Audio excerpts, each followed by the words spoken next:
Baik,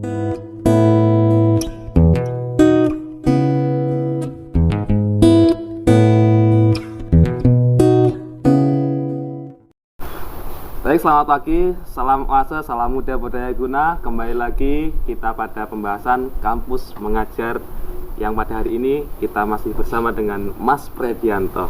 Ya, kita akan bahas nih Mas, masalah tentang, bukan masalah sih ya. Tapi karena kita itu mahasiswa, jadi terbiasa bilang masalah kan. Kalau ada tugas ya rumusan masalah gitu. Ya.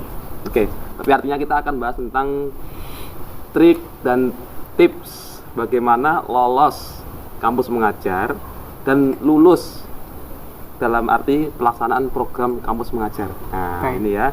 Ini sebelum diterima dan ini ketika sudah diterima, apa yang mesti dijalankan biar tidak nanti ada permasalahan-permasalahan yang tidak diinginkan ketika di lokasi lapangan pembelajaran. Siap. Gitu ya, Mas. Iya. Oke, untuk yang pertama, Mas, triknya apa sih sebenarnya? Kalau Mas Pedi ini bisa lolos kampus mengajar 1. Sebelum kita berbicara trik Mas ya, Iya. mungkin kita berangkat dari ini dulu. Istilahnya atas dasar apa kita ikut kampus mengajar itu? Oh, motivasinya gitu. Nah, benar sekali. Kalau Mas Pedi motivasinya apa? Kalau saya sendiri Mas ya, karena kan ya itu tadi, karena namanya semester akhir, terus kemudian juga posisinya pada masa itu istilahnya pandemi juga. Oh iya, betul. Jadi ya istilahnya motivasi pertama kali ini bersinggungan dengan berbagai kampus itu.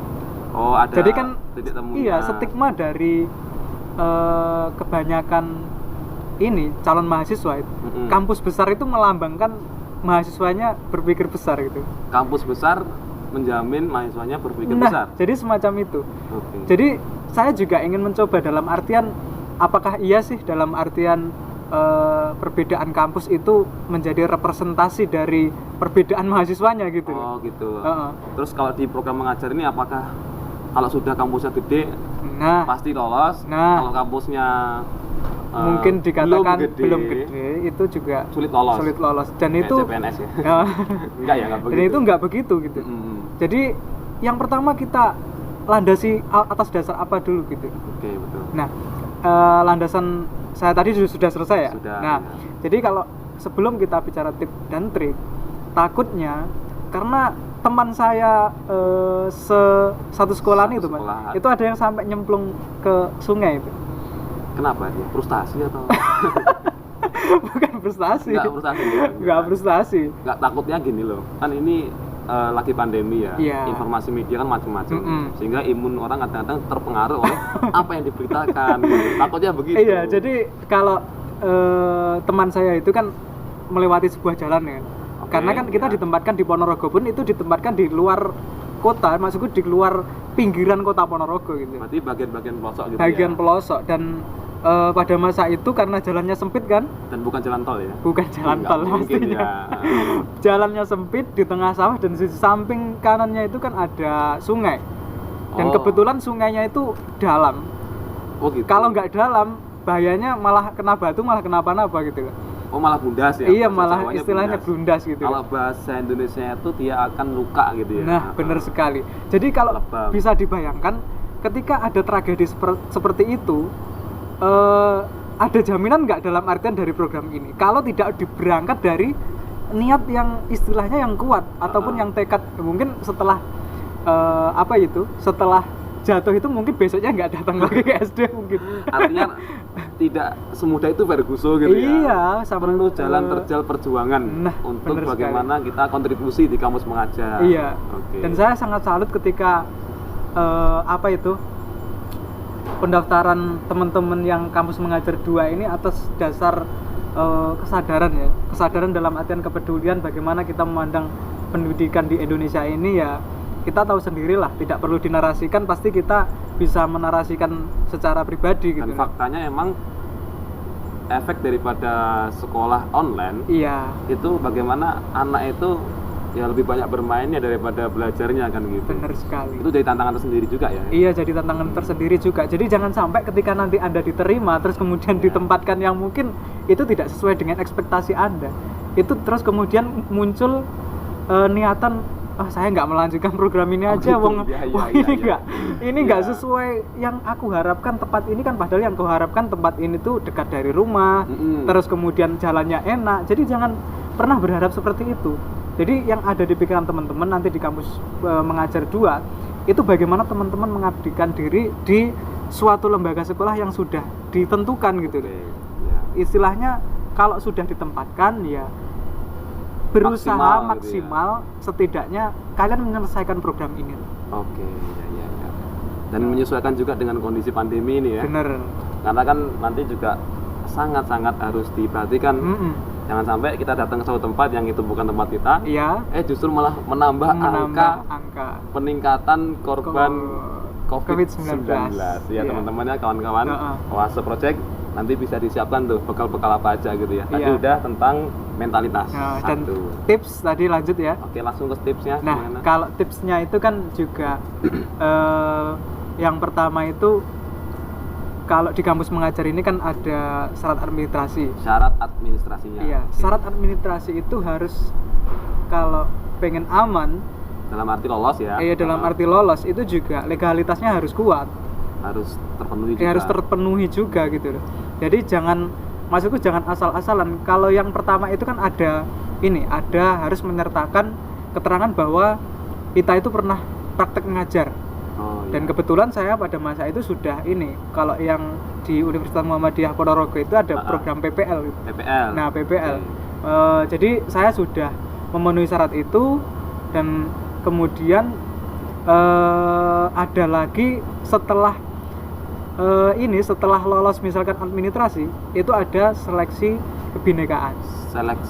Survei ya. Survei kebinekaan. Ada survei kebinekaan. Benar sekali. Bukan untuk mendiskreditkan enggak. Mahasiswa sudah dianggap lewat lah materi itu, cuman dalam hal ini biar lebih mantap lagi. Biar lebih mereview apa yang sudah dipelajari. Benar. Persiapannya seperti apa itu, Mas? Survei kebinekaan. Persiapannya Iya, yang pertama kita harus banyak baca buku, Mas. Oke. Buku apa? Buku yang menjadi kunci kita bisa baca terkait dengan bagaimana sejarah Bung Karno pada masa itu membangun bangsa ini gitu. Dan dia mencontohkan bagaimana konsep bangsa dan lain-lain. Jadi ada Cokro Aminoto yang di situ bukan hanya disebut sebagai founding father tapi good father gitu loh. Jadi sebagai guru bangsa gitu. Jadi kita harus itu menjadi syarat mutlak, membaca buku itu harus syarat mutlak gitu loh. Tapi kalau misalkan nih Mas, kan banyak mahasiswa tapi tidak semua mahasiswa kan juga seneng buku ya gitu ya. Ya mungkin kadang-kadang kan banyak yang kita baca buku kalau ada tugas aja gitu. Dan buku-buku kita terbatas ABCDE. Misalkan mahasiswa yang macam ini dia nggak begitu senang banget lah dengan buku, artinya nggak begitu bergulat, tapi dia pengen ikut nih. Untuk triknya gimana itu? Triknya itu loh. Nggak mau baca buku tapi bisa lolos itu loh. Iya benar. Jadi saya Mas Reddy punya kenalan dukun mana? Saya menyebutkan bahwasannya lolos dan tidak lolos itu mungkin bukan dalam artian syaratnya itu harus membaca buku. Itu satu jalan tertentu. Satu jalan tertentu, dan saya menyebutkan bahwasannya mungkin ada dua dalam artian lolos jalur literasi dan juga lolos jalur rekomendasi gitu. Literasi dan rekomendasi. Jadi ketika kita nggak punya literasi yang cukup, kita hanya akan lolos di jalur rekomendasi. Dan itu nanti dampaknya akan akan terlihat ketika kita setelah melaksanakan kegiatan gitu. Jadi ada perbedaan antara mahasiswa yang lolos dengan bobot literasi dengan yang kurang gitu ya. Iya, benar sekali. Tapi nggak menutup kemungkinan tuh saling kolaborasi juga kan? Iya, saling melengkapi kan. Saling melengkapi juga. Jadi teman-teman, untuk kawan-kawan Oase, nggak salah kalau ikut program kampus mengajar tapi nggak baca buku banyak-banyak banget, nggak juga gitu ya. Tapi nanti kalau sudah lolos dan sudah sadar, ternyata beda dong kualitas daripada mahasiswa yang baca buku dan enggak. Jangan berhenti, jangan menutup diri untuk yuk tanya-tanya, belajar-belajar, barangkali matangnya setelah kampus mengajar justru. Iya, gitu. benar sekali. Ya. Selain daripada itu Mas, tes wawasan kebangsaan, boleh nggak sih kalau setahu saya kayak tes survei kemarin itu agak tertutup ya. Iya. Jadi sangat-sangat personal sehingga dari teman-teman kampus mengajar calon ya, yang kedua ini ada keterangan tidak boleh merekam, tidak boleh menduplikasi dan lain-lain terkait dengan soal tes survei ini. Iya. Agar apa ya? Agar fokus dan nggak fokus ngerekam tapi ngefokusnya nggarap gitu ya. Bener mengerjakan. Tapi dari yang sudah satu aja kira-kira apa sih pertanyaannya? Untuk contoh nih ya teman-teman ya, nanti bisa mengira-ngira sendiri bukunya apa aja yang perlu dibaca. Jadi kalau contoh pertanyaan mungkin agak sedikit berbeda ya, karena ini gitu. Mungkin pada saat ini yang saya ketahui dari teman kemarin yang sempat tanya-tanya kepada saya itu survei kebinekaan pada saat ini itu menggunakan kamera ya kalau nggak salah. Betul. Nah menggunakan kamera. Aplikasi juga. Nah itu mungkin yang menjadi evaluasi pada tahun yang kemarin. Kalau kemarin gimana? Tahun kemarin itu ketika KM1 itu tidak menggunakan yang namanya aplikasi dan juga kamera. Jadi kita cukup masuk kepada akun itu dashboardnya MBKM, terus kemudian di situ ada yang namanya apa ya? Saya lupa. Jadi semuanya tersedia di dashboardnya itu. Dan bentuknya itu soal atau gimana? Dan bentuknya itu soal dalam artian pilihan ganda. Oh, multiple choice ya. Multiple choice, tapi di situ tidak ada istilahnya kata benar dan salah. Oh, kayak tes psikologi gitu ya. Benar sekali. Psikotes berarti. Jadi misalkan saya ingat sekali pada saat itu pertanyaan terkait dengan ini. Ketika kamu satu kelompok dengan yang berbeda keyakinan agama. Keyakinan agama, apa yang kamu lakukan? Nah, di situ ada pilihan A, B, C, D, E. Seperti sikap ya lebih ya. Lebih ke sikap. Keputusan sikapnya gimana? Keputusan sikap, benar sekali. Apakah hanya karena beda agama akhirnya harus beda seluruhnya gitu ya? Benar sekali. Sehingga betul-betul menjaga gitu. Dan itu juga istilahnya efektif dalam artian bagaimana kita istilahnya ketika menghadapi kenyataan yang seperti dituliskan di dalam survei kebinekaan itu juga apa yang sih yang kita lakukan gitu. Oh gitu. Berarti kalau andai kata soal itu muncul lagi di KM selanjutnya gitu. Iya, benar. Itu jawabnya enaknya gimana gitu? Ya kalau jawabnya ketika ada pertanyaan semacam itu ya teman-teman sebisa mungkin itu harus berangkat dari ini.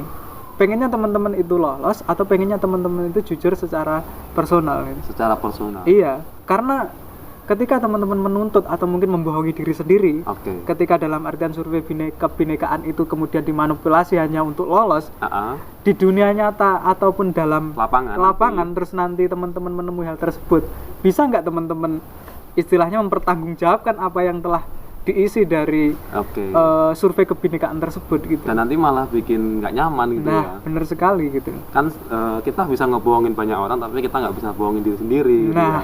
Kita bisa ngebohongin panitia dari kementerian lewat aplikasi. Tapi yang tahu jawaban jujurnya kita kan, sendiri gitu lah. Itu menjadi tips tersendiri buat kawan-kawan semua dari Oasa Project ya. Jawablah dengan jujur karena nanti itu akan menjadi satu validasi ketika di lapangan kita nanti. Pengen nyaman atau pengen resah kan gitu. Oke, lanjut Mas. Setelah kemudian tadi ada persiapan rekomendasi, persiapan modal literasi, kemudian ada tes survei kebangsaan. Kira-kira ada lagi atau cuman itu? Kalau ada lagi, ini apa sih ya? Dari segi ini sih, dari segi istilahnya kebutuhan ya. Kebutuhan secara mandiri ini ya. Kebutuhan secara mandiri. Artinya tidak ada instruksi dari penyelenggara. Tidak ada instruksi dari penyelenggara. Karena pada dasarnya program ini saya rasa bukan program yang ajang untuk cari istilahnya cari pendapatan gitu. Betul. Jadi ya kita harus dalam artian menganggap program ini adalah pengabdian gitu. Pengabdian yang kemudian ada apresiasi. Tetapi kalau kita hanya mengandalkan itu, apalagi kita mengedepankan itu sebagai latar belakang untuk mendaftar di kampus mengajar ini, itu saya rasa ya jauh dari kata seimbang gitu. Jadi kita nggak imbang gitu ya balance-nya. Iya, jadi kita juga harus mempersiapkan mungkin ya logistik secara pribadi gitu. Karena pada dasarnya jarak tempuh antara sekolah misalkan yang ditugaskan satu dengan yang lain itu berbeda-beda. Sedangkan dari kementerian itu istilahnya ya mereka mengeneralisasi bahwasanya setiap mahasiswa itu memperoleh sekian semacam itu untuk transport atau untuk lain. Berarti sifatnya subsidi aja ya. Subsidi dan tidak menanggung secara keseluruhan. Iya, dan ketika itu kita niatkan sebagai istilahnya bukan pengabdian, itu akan menimbulkan ini ya semacam gejolak yang istilahnya mencaci maki program ini gitu loh. Artinya dia nggak terima gitu. Terima wong usahaku sudah segini kok aku cuma diapresiasi segini. Jadi yang terpenting yaitu landasan pengabdian itu harus ditanamkan kepada diri kita. Kita atau teman-teman daripada yang ingin mendaftar ke M2 perlu mempersiapkan kesiapan dalam arti finansial juga. Iya, finansial itu yang saya maksud tadi, finansial itu. Tapi begini, kadang-kadang kan begini, ini aku mewakili kawan-kawan barangkali ya. Kalau ada yang, tapi kan begini Mas, mungkin teman-teman kalau lihat konten ini kadang berpikir secara tidak langsung ya. Iya, benar. Tapi kan kadang-kadang, aku pengen niat bagus buat kontribusi, cuman mau nggak mau kan aku lagi nggak punya uang, apalagi pandemi gitu. Iya. Terus aku mau minta kemana kalau nggak ke kementerian misalkan? Nah, itu memang yang menjadi PR tersendiri ya. Bahwasanya gimana ya? Karena yang tahun kemarin itu kan yang diterima itu sebanyak 15.000 mahasiswa dari berbagai universitas dan berbagai wilayah seluruh Indonesia itu. Seluruh Indonesia. Ya mungkin yang kedua ini saya kurang tahu berapa yang diterima. Dalam artian ya dari jumlah 15.000 itu kalau kita berbicara istilahnya ya benar memang kalau kita anggap sebagai istilahnya kita nggak punya uang, kita harus minta ke siapa gitu. Itu harus menjadi pertimbangan awal gitu. Oh, di awal? Iya, jadi kita harus mempertimbangkan di awal. Kalau misalkan dengan anggaran segini, terus kemudian nanti saya kan misalkan ditempatkan di Jawa Timur, itu kira-kira di finansial saya sendiri selesai nggak kira-kira? Cukup nggak ya? Ya cukup nggak kira-kira gitu. Kalau misalkan Anda sudah tahu sejak awal kalau kondisi finansial Anda belum istilahnya belum stabil gitu pada masa itu. Jadi sekali lagi jangan menganggap bahwasanya kampus mengajar 2 ini sebagai penstabil finansial pribadi. Stabilisasi finansial di era pandemi. Iya, benar gitu loh. Salah besar kalau kita menganggap itu sebagai penstabil. Tapi kalau misalkan nih Mas, ini cuma pikiran-pikiran tambahan aja sih ya. Iya. Dari kementerian aku nggak minta lagi lah ya. Tapi karena aku ini membawa nama baik kampus misalkan, kontribusi terhadap pendidikan di Indonesia, boleh nggak sih mengajukan di kampus misalkan? Pak, ini saya ini mau lanjut, pengen lanjut Pak. Cuma daripada saya utang bank, mending saya barangkali ada tambahan dari kampus misalkan. Kalau kita berbicara tentang ranah relasi antara kampus mengajar dan juga kampus ya. Karena kalau saya melihat program Merdeka Belajar ini juga belum diusung secara keseluruhan gitu. Kita berbicara mungkin bukan dari segi finansial, dari segi konversi SKS saja. Kemarin kan ada konversi sebanyak 30 SKS. 30 masalah ya. Yang kemarin itu 13. 13 SKS IKM 1. Kalau yang ini kan 20 SKS. Nah, 13 SKS itu pun di beberapa kampus tidak semuanya dalam artian bisa dikonversi gitu. Dan itu juga kendalanya apa kok? Ada ini yang program kementerian ya, program pusat. Maka dari itu kekuatan kementerian pusat dalam artian menggerakkan seluruh struktural yang ada di bawahnya itu juga harus diperkuat lagi.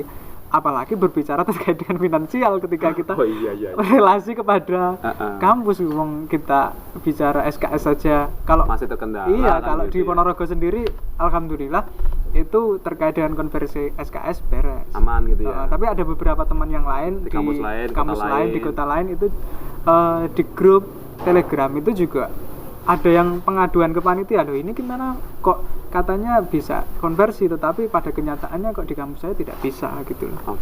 Artinya bisa saya tangkap poinnya adalah untuk kawan-kawan yang sudah mendaftar ini ya, mulai dari sekarang bisa dipersiapkan juga. Bukan sekedar mental, bukan sekedar literasinya, tapi finansial. Jagani itu apa ya? Antisipasi lah. Kalau nanti lokasinya di luar dugaan, gitu ya. Cuman nggak mungkin di luar negeri ya. Kan program kampus pertukaran mahasiswa. Kita kampus mengajar. Selanjutnya itu masalah yang bukan masalah lagi, kita ngapain bahas masalah ya? Bukan masalah sih ya, tapi Iya. apa? Poinnya. Poin. Poinnya yang akan kita bahas lagi adalah ketika sudah diterima. Iya. Kalau Mas Freddy sendiri waktu itu gimana sih ceritanya sekolahan itu? Suka dukanya? Nah, jadi kalau sekolahan itu ya pada masa itu saya menggambarkan kondisi sekolahan saya dulu. Iya. Sekolahannya saya tempati itu ya muridnya minim. Minim artinya Minim dalam artian secara jumlah, secara kuantitas. jumlahnya sedikit gitu Iya, ya. jumlahnya sedikit. Tapi orangnya gede-gede nggak? Terus kemudian fasilitas juga ya minim juga, bahkan di situ nggak ada ruang perpustakaan. Oh iya. Yang menjadi sangat sentral ketika sekolahan itu nggak ada perpustakaan, kan berarti seakan-akan tidak ada pembicaraan terkait dengan buku di sana. Buku, gitu. ilmu pengetahuan, tambahan, iya. gitu ya. Terus kemudian ruang UKS juga kurang gitu. Dan itu justru yang dicari oleh kampus mengajar. Gitu loh. Jadi melatih mahasiswa biar nggak manja, berarti. Nah, bener sekali. Iya. Karena harus punya etos perjuangan. etos perjuangan dan juga etos pengabdian itu tadi. Iya, betul. Dari pengabdian dibalut dengan mental pejuang tadi. Jadi kalau bicara diterima di SD itu pada awalnya kita mencari surat rekomendasi dulu atau surat tugas dari dinas pendidikan setempat. Jadi misalkan kita ditempatkan di Ponorogo misalkan, kita harus mendatangi dinas pendidikan Ponorogo untuk mendapatkan surat tugas. Surat tugas yang menyatakan nih benar-benar benar-benar sah, dan kemudian dia ditugaskan di SD yang dituju tersebut gitu. Oke. Kalau dari kementerian ada surat tugas juga nggak? Ada. Itu jadi kalau dari kementerian itu ada SK. SK dalam artian secara keseluruhan bahwasanya mahasiswa tersebut diterima gitu. Keterangan itu langsung dibawa ke dinas. Ke dinas. Pendidikan, koordinasi. Iya. Sehingga nanti kalau sudah di lapangan lancar gitu ya. Nggak Dicurigai. Jangan-jangan nanti ini apa gitu ya. ini mahasiswa dari mana gitu. Kok tiba-tiba ada gitu. Tiba-tiba ada muncul, tiba-tiba ngomong tentang pendidikan kan bener gitu sekali. Ya. Dikira mahasiswa mahasiswa yang keberatan mikir skripsi. Dikiranya begitu loh. Akhirnya lari gitu. Lari ke desa, kemudian seolah kayak jadi guru beneran. Iya. Ya, tapi itu enggak ya ternyata ya. Jadi memang regulasi yang sudah jalankan setelah kawan-kawan nanti lolos dan diterima, maka step awalnya adalah jangan lupa berkoordinasi dengan dinas pendidikan di kota masing-masing. Karena itu sangat-sangat penting. Dan gitu ya. Yang penting lagi kita harus sering komunikasi sama dosen pembimbing lapangan. DPL tadi ya. DPL. Karena bisa jadi seperti saya ini dosen pembimbing lapangan itu bukan dari universitas di sekitaran Ponorogo. Bisa jadi dari Yogyakarta, bisa jadi dari Surabaya dan luar sebagainya gitu. Yang justru awalnya nggak kenal ya. Awalnya nggak kenal, dan koordinasi itu menjadi penting ketika terkait persetujuan laporan. Oh iya. Jadi laporan awal, terus laporan mingguan hingga laporan akhir itu yang mensetujui itu juga dosen pembimbing lapangan. Berarti nanti ada laporan awal pertama. Iya. Terus ada laporan berjenjang. Laporan mingguan. Iya. Dan sebelum berakhir laporan penutup. Iya, laporan akhir. Laporan akhir gitu. Iya. Oh ya. Jangan lupa laporan ya teman-teman. Nanti nggak laporan dikira nggak menjalankan lagi. Iya. Mentang-mentang saya ini ikhlas mas pengabdian, berjuang tulus, tidak pengen sombong gitu ya. Tapi laporan juga penting bos kan gitu. Itu bosku. Iya, apalagi pandemi ya. Perlu laporan banyak hal kan gitu ya. Oke. Setelah kemudian tadi masuk koordinasi dan sebagainya itu, ini namanya mahasiswa. Iya. Meskipun tadi persyaratannya adalah organisasi, kan kadang juga kemampuan di masyarakat berbeda mas. Misalkan nanti ada peserta dari kota, yang dia rumahnya kota nih, kemudian dapat tempat yang di desa gitu ya, sekolahan di desa, kan butuh penyesuaian, butuh macam-macam lah gitu ya, biar nanti tidak salah langkah. Apa sih yang dibutuhkan mahasiswa ketika dia program kampus mengajar di sekolahan desa? Nah, itu menjadi tantangan tersendiri memang. Ketika kita terbiasa kehidupan di kota yang mungkin itu ya kita tahu sendirilah, di kota itu mungkin tetangganya yang nempel tembok pun nggak kenal gitu. Berbeda dengan yang di desa ya. Berbeda dengan yang di desa, meskipun rumahnya jauh jaraknya 100 meter 200 meter mereka itu tetap kenal satu sama lain gitu.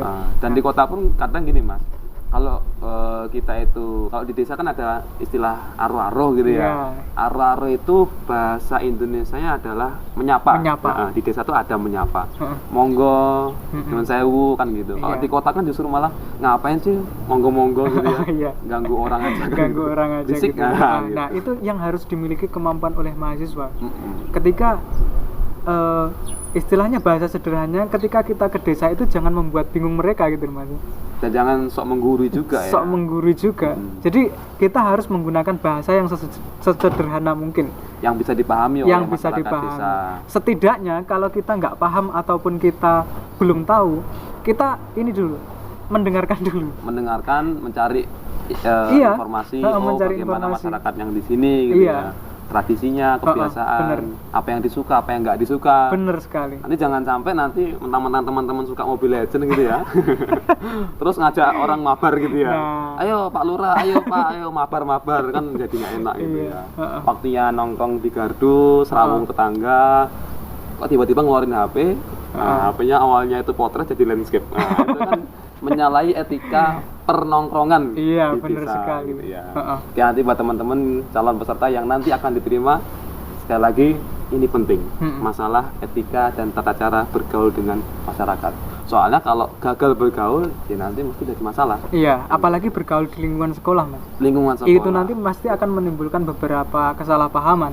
Ketika komunikasi kita di lingkungan sekolah antara guru itu kita istilahnya nggak intent dan juga ada beberapa kita ngotot, wah ini sekolahan ini misalkan kok masih menggunakan cara lama gitu. Terus kemudian langsung jebret langsung tembak gitu. Tanpa dihitung dulu tanpa dihitung, tanpa diukur, terus kemudian kita langsung menerapkan itu, ya itu nanti akan menimbulkan kesalahpahaman yang berdampak pada program kita ke depan gitu loh. Apalagi itu terjadi kendalanya di awal-awal. Nah, di awal-awal bulan. Nanti bulan kedua, bulan ketiga bisa diboykot. Nah, maka dari itu mungkin kementerian menerima, tapi ketika kementerian menerima, terus sekolahan itu nggak menerima gitu, kita kan jadi juga masalah jadi juga, masalah gitu. Ya. Oke, berarti tips yang pertama adalah kenali medan ataupun masyarakat yang ada di sekitar tempat kita nanti, kawan-kawan yang terterima di kampus mengajar 2 agar tidak salah melangkah. Benar. Selanjutnya ada nggak sih tips tambahan yang lain? Tips tambahan yang lain mungkin dari pengalaman saya itu juga ini ya. Komunikasi antar kelompok itu ya. Komunikasi antar kelompok. Maksudku dalam artian antar anggota di satu kelompok SD. Jadi itu kita harus menciptakan sistem kekeluargaan yang erat di apa itu? Di kelompok masing-masing yang ditugaskan kampus mengajar itu. Karena kan kebetulan yang semester 8 itu saya sendiri. Oh. Jadi yang lainnya itu gitu ya. yang lainnya itu masih semester 6. Ya kebanyakan semester 6. Sudah menjelang 8 ya? Iya, sudah menjelang 7 8. Nah, ketika kita nggak menciptakan suasana kekeluargaan, pasti akan muncul persepsi-persepsi yang mungkin mereka misalkan hari Senin ada kuliah mungkin, maaf saya nggak bisa datang ke sekolah hari ini gitu. Dan ketika kita nggak koordinasi terus tiba-tiba kok hilang aja, apalagi dia gitu ya. Tugasnya dia ngajar di kelas 1 mungkin kok tiba-tiba nggak ada omongan sama sekali, kan kasihan anak didiknya. Kasihan anak didiknya gitu loh. Jadi ya tips itu yang menjadi penting. Jadi jangan pernah egois meskipun saya dari kampus ini kok ya sorry kalau maksudku kampus sorry. Kan, gitu ya. Iya, jadi hilangkan itu semua. Azasnya ketika kita masuk ke SD kita sudah satu misi, satu kepentingan, bahwasanya kita mempunyai istilahnya misi bersama di dalam program tersebut gitu. Berarti tips kedua adalah hilangkan egois kedirian kita. Iya. Kita kerja tim bukan kerja pribadi gitu ya. Oke, itu tips yang kedua kawan-kawan dari Mas Predianto selaku orang yang sudah menyelesaikan kampus mengajar 1. Siap. Satu lagi aja deh. Barangkali ada gitu ya. Tipsnya apa lagi? Nantian biar lengkap. Iya. Jadi kalau yang baik itu kan yang ganjil. Iya. Dua itu kan belum ganjil. Tapi nggak sampai 7 kan nanti. Enggak. Cuma 3 kan. Jadi ini ya. kalau tips yang ketiga itu ketika kalian nanti nggarap laporan, mengerjakan laporan itu jangan sampai istilahnya ditumpuk. Karena kan mahasiswa itu identik ya wis tahulah kita SKS ya. Iya. Sistem kebut semalam gitu ya. Dan itu yang menjadi masalah beberapa keluhan dari peserta yang kampus mengajar 1. Oh. Mahasiswa itu kan longgarnya malam minggu.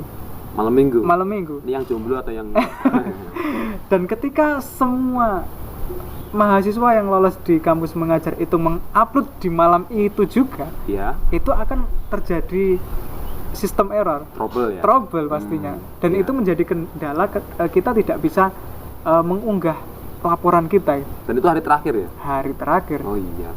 Jadi bagi teman-teman ketepatan dalam mengerjakan laporan itu menjadi aspek terpenting dalam program ini gitu. Oke, jadi bukan hanya sebagai sebagai istilahnya validasi semata gitu. Yeah. Itu juga pertimbangan terkait dengan manajemen waktu kita. Oh iya, betul. Karena pada dasarnya waktu tertentu kita gunakan untuk KSD, kita sibuk mengerjakan laporan yang sudah terlanjur menumpuk gitu. Iya.